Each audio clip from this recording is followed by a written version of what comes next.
नमस्कार दोस्तों, मैं हूं अशोक वर्मा। आप देख रहे हैं टीवी20 न्यूज। टीवी20 न्यूज पर खबरों का सिलसिला जारी है, बने रहिए हमारे साथ। इस खबर के प्रायोजक हैं Purvanchal machinery agencies, Burma tower, Narauli, Tanishq showroom के नीचे, आजमगढ़। प्रोप्राइटर हैं अशोक वर्मा और मोबाइल नंबर है 9415207728। आपकी स्क्रीन पर दिख रही सबीना बानो ग्राम मुलीगढ़, थाना रौनापार की निवासिनी है। इनके पति शोएब ने खाड़ी देश से लेटर के माध्यम से इन्हें तलाक दिया, जिसकी सूचना तत्काल इनके द्वारा थाने पर दी गई, जहां थाना रौनापार के दरोगा द्वारा डांटकर इन्हें भगा दिया गया। जिसके बाद यह अपने गांव हिरनई गुल्लीगढ़ के प्रधान अबू बकर पुत्र निजामुद्दीन से मिली। तब उनके द्वारा थाने पर बात कहकर यह कहा गया कि दरोगा कुछ पैसों की डिमांड कर रहे हैं, पैसे देने पर एफआईआर दर्ज हो जाएगी। उन्होंने उन्हें अपने घर बुलाया। प्रधान के गांव वाले घर पर वे शाम को पहुंची तो वहां ग्राम प्रधान व थाना रौनापार के दरोगा पहले से ही मौजूद थे।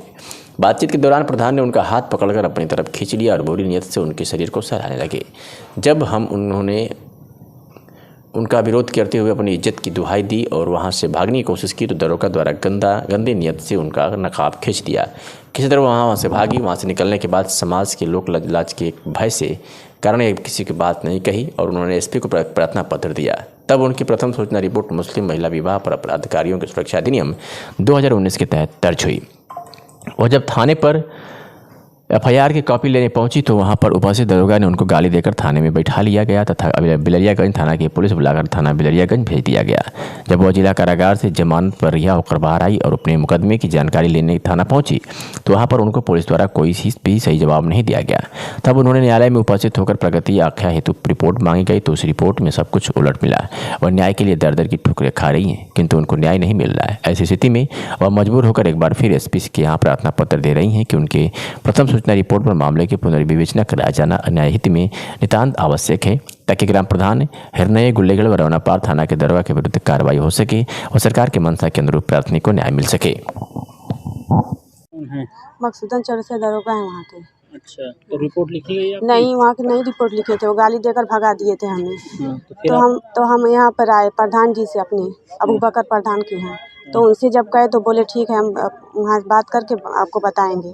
जब वो मकसूदन चौरसिया साहब से बात किए तो बोले कि ठीक है, पैसा कुछ लेन देन की करिए, हम आ रहे हैं। तो हमें वो अपने घर पे बुलाए। गांव में एक घर है वहाँ पर, वो लोग गांव में नहीं रहते हैं, वो लोग मार्केट बाज़ार में रहते हैं, चांदपट्टी। तो गांव में हमारे घर पे बुलाए वहाँ पर अपने। तो जब हम वहाँ पर गए तो वहाँ पर वो भी थे, मकसूदन चौरसिया साहब भी थे। तो वहाँ पर जब गए तो पैसा की लेन देन किए, उसके बाद हमारा नकाब खींच लिए। वो वहाँ से हम मकसूदन चौरसिया साहब वो अपने गलत नीयत से हमें नकाब खींच लिया था। तो हम वहाँ से अपना जान छुड़ाकर भाग गए। वहाँ से फिर भागे तो फिर यहाँ पर आए हैं हम। तो इसके पहले जब आप एसपी साहब के यहाँ आई थी जी, तब भी आपके ऊपर गैंगस्टर लगा था? वो नहीं, क्या था मामला? नहीं, वो मुकदमा लगा दिए थे वो लोग उल्टा आपके ऊपर? हाँ जब आप एसपी साहब के यहाँ आई जी। थी? जब आप यहाँ पर हम आए थे एसपी साहब के यहाँ, जब हम मुकदमा लिखवाने और मीडिया पे जब चढ़ाए तो वो लोग एकदम पगला कर हमें जो है गैंगस्टर 11 बजे रात को हमें फ़ोन किए थे कि सुबह में आना, जो है अपना वो ले लेना फाइल। तो जब हम सुबह में गए तो वहाँ पर हमें बैठा दिए, बैठा कर गाली देने लगे कि जो है आपका नहीं लिखा गया। उसके बाद बिलरियागंज में फ़ोन करके हमें बुला दिया, हमें एफआईआर करवा के। एसओ भी थे? हाँ, थाना इंचार्ज भी थे जी। तो फिर आपको गैंगस्टर लगा जेल भेज दिए। जेल से कब छूटी आप? 22 तारीख को। हाँ, तो क्या चाहती हैं आप? हम उसी घर में रहना चाहते हैं और उन लोग को भी सज़ा दिलाइए, उन लोग को जो हमारे साथ किए हैं सब। आज आप एसपी साहब से मिली हैं? जी। क्या आश्वासन दिया उन्होंने? वो लोग बोल रहे हैं कि जो है आपकी इसी कार्रवाई शुरू हो जाएगी, चार्जशीट भिजवा देंगे हम। सबीना बानो। कहाँ की रहने वाली? हिरनई गुल्लीगढ़, थाना रौनापार। क्या मामला आज आप एसपी साहब के यहाँ से? एसपी साहब के आए थे यहाँ पर, जो है मुकदमा किए थे तो वो लोग दर्ज नहीं कर रहे थे। किस चीज़ का मुकदमा की थी? क्या 3 तलाक का। हाँ, 3 तलाक का मुकदमा करे तो वहाँ से नहीं हो रहा था, तो यहाँ पे भी आए थे एसपी ऑफिस के यहाँ। तो यहाँ पे सिर्फ मुकदमा किए थे तो वो जो है वहाँ के मकसूदन चौरसिया साहब जो हैं वहाँ गाली देकर भगा दिए थे। तो हम प्रधान के पास गए थे तो प्रधान ने बोला ठीक है, हम मकसूदन चौरसिया साहब से बात करके बताते हैं।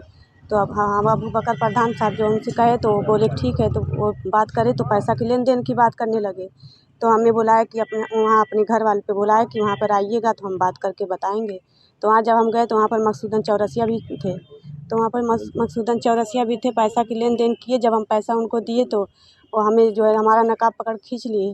कौन? मकसूदन चौरसिया साहब। क्या है ये? वहाँ के मकसूदन चौरसिया वहाँ के एसओ हैं। दरोगा। हाँ दरोगा साहब। Incoming voice call from Arul Atej Bahadur Yadav on Sim Sim 1. जान छोड़ा कर वहाँ से भाग गए। वहाँ से भागे तो फिर यहाँ पर आए हैं हम।